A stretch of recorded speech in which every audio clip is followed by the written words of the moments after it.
What if I told you Jesus came to abolish religion? What if I told you voting Republican really wasn't his mission? What if I told you Republican doesn't automatically mean Christian, and just because you call some people blind doesn't automatically give you vision? I mean, if religion is so great, why has it started so many wars? Why does it build huge churches but fails to feed the poor?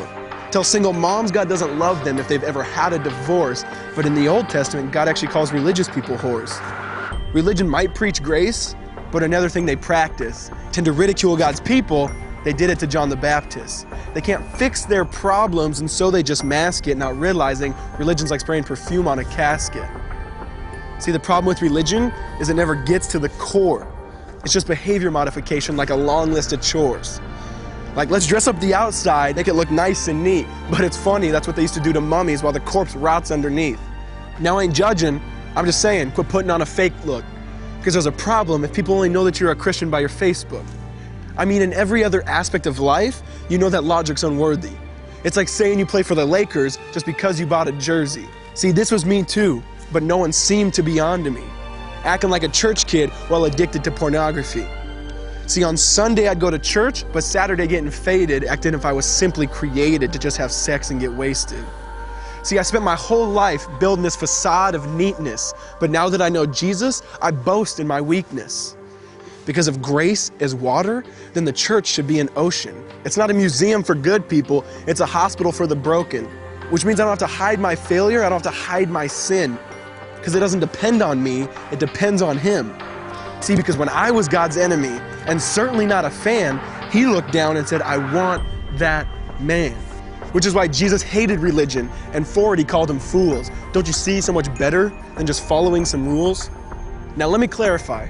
I love the church, I love the Bible, and yes, I believe in sin. But if Jesus came to your church, would they actually let Him in? See, remember He was called a glutton and a drunkard by religious men. But the Son of God never supports self-righteousness, not now, not then. Now back to the point, one thing is vital to mention. How Jesus and religion are on opposite spectrums. See, one's the work of God, but one's a man-made invention. See, one is the cure, but the other's the infection.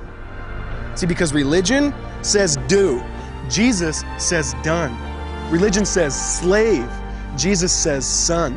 Religion puts you in bondage, while Jesus sets you free. Religion makes you blind, but Jesus makes you see. And that's why religion and Jesus are two different clans.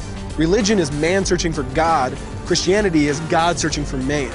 Which is why salvation is freely mine, and forgiveness is my own. Not based on my merits, but Jesus' obedience alone.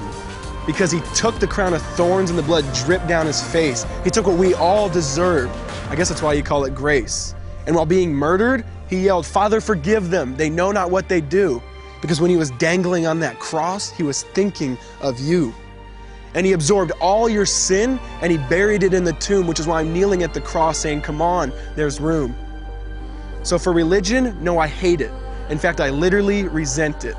Because when Jesus said, it is finished, I believe He meant it.